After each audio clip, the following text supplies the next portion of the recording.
Okay, in this video we talk about diffusion and effusion.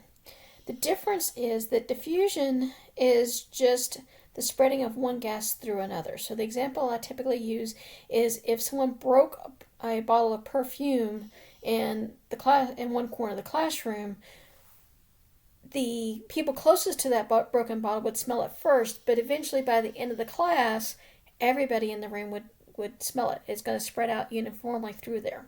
Versus effusion is through a small hole. So if the top of the perfume container just has a small hole in it, then that would be effusion instead of it spilling all over the floor or being spilled all over the floor. And so by the time the class ends, the people at the back may not even know. So this example here shows the two examples. Here I have a partition, so I have a solid container here. I slide that partition out, or remove that partition, and the gas is effused throughout. Versus in effusion, the partition stays there in the second example, but I have a small hole, and only through that small hole is the gas molecules allowed to come through here. Eventually, both will equal with the molecules, but diffusion is going to happen faster because it's getting to spread over a larger amount of area. So here's showing two examples from the textbook. This is litmus paper being held inside of a glass tube with ammonia gas. Okay, and so this is at 0 time, and this is after 30 seconds, and you see that the litmus paper has turned from pink to blue up to about here. Okay, and this is showing a model that the smaller the molecule is going to be, the faster it's going to effuse. So after some amount of time, this is just a balloon, and this is helium here, this is oxygen, and this is nitrogen. These two are very similar in size, but of course the helium is very small. All of them come through, but if I look, I have 1, 2, 3, 4, 5, 6, 7, 8, 9, 10 heliums. I only have 3 oxygens and 3 nitrogens that have come through in the same amount of time. So now we're going to do So the rate of effusion is dependent on the size of the hole, the concentration, or the number of molecules per unit volume. So the larger the hole, the faster the diffusion. The larger the number of molecules per volume, the larger, and then the average molecular speed, which of course is temperature. But if I compare two gases in the same container, which means the same size hole, the same temperature, then basically it becomes the fact that it's inversely proportional to the molar mass of the gas, or the size of the gas. So this is the formula that's given. The rate of effusion is proportional to 1 over the square root of the molar mass. And this is basically just derived from the use of the molecular average root mean squared speed equation.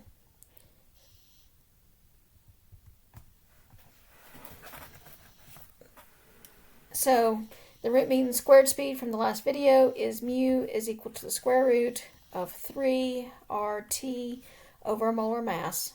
I just deleted a whole bunch of stuff, didn't I? Over molar mass. Okay, so 3 of course is a constant, R is constant, and if we're doing it in the same container, T is constant. So that's why it becomes 1 over the square root of molar mass when I take for the rate of effusion. So it's directly related to the root mean squared speed that we learned in the last video. The equation that we're going to be using is this one. And what's important to realize is because this is in the denominator for this one, you'll notice here, let me change colors. You'll notice here that A is on top here, it's on the bottom there, and that B is on the bottom for the rates, and it's on the top for the molar mass, because this is 1 over that. So when I stack them, this is what it becomes. So here's an example. Oops, I'm going to skip that one. All right, so here's an example here. This one is the simplest of the examples, and the fact it just wants the ratio of rate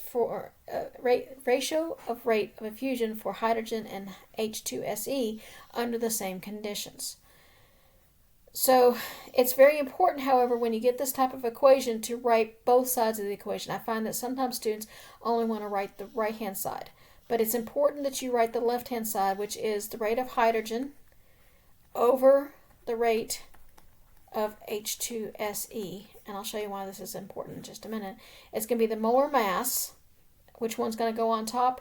It's the H2SE. So the molar mass of H2SE over the molar mass of H2. So this side stays the same, but it's important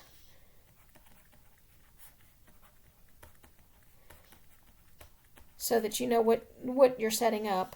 The molar mass of H2 is 2 times 1.01 or 2.02 grams per mole. Now, and when we were using this in molecular speeds, this had to be in kilograms, but since I'm dividing this, it's going to become unitless, and so it doesn't matter if I stay in grams per mole, versus the molar mass of H2SE is 80.98 grams per mole. So this becomes the square root of 80.98 divided by 2.02. So the rate of H2 over the rate of H2SE is going to be the square root of 40.09. And when I take the square root of that,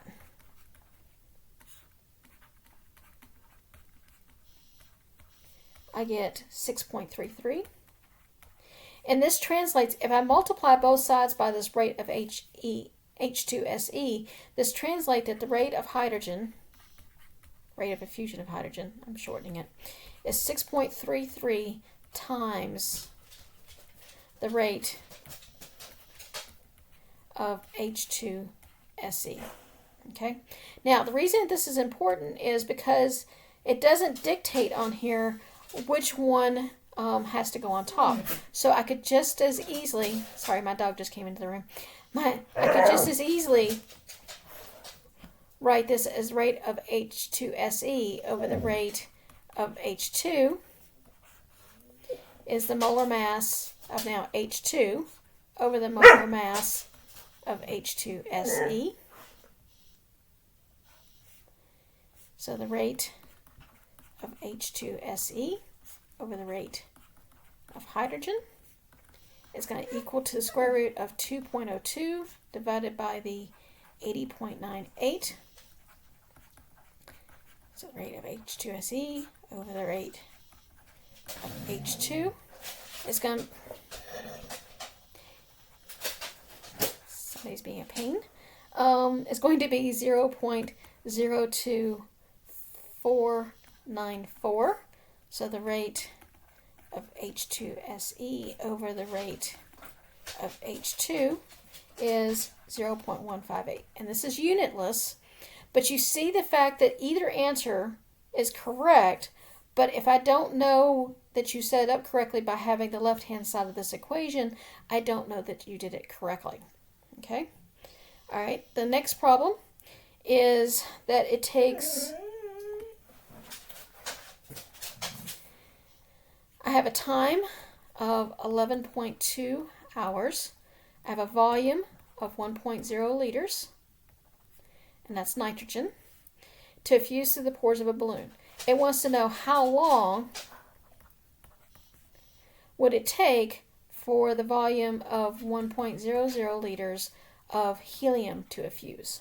Okay, and just on the last problem, we're going to need the molar masses. So the molar mass of helium is 4.0 grams per mole, and the molar mass of nitrogen is 28.01. Go out.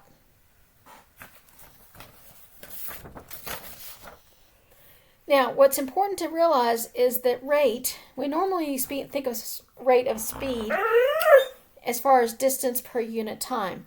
For effusion, rate can either be in the volume per unit time or in moles per unit of time. And we know that these are directly related for a gas because of Avogadro's law that we covered in section 2 of this chapter. Okay, and we're going to use the volumes because it gave me volume. So I have rate of nitrogen over rate of helium That would be the volume of nitrogen per time of nitrogen over volume of helium over time of helium. When I have a complex fraction like this, it basically is going to become the volume of N2 over the volume of helium over time of N2 times the time of helium over the volume of helium. And my volumes here are constant, so I'm going to cross those out. They're both at 1 liter. Okay, so that means that my rate of N2 over my rate of helium is going to be the time of helium over the time of N2. But I left this in here because this becomes important. N2 is on top here, so it has to be on the bottom here, so it's going to be the 28.02. The helium being on the bottom has to be on the top here, so it's 4.0. And my time here was 11.2 hours. Okay, so I have time of helium over 11.2 is going to be the square root of 0.1428. So time of helium over 11.2 is 0.3778.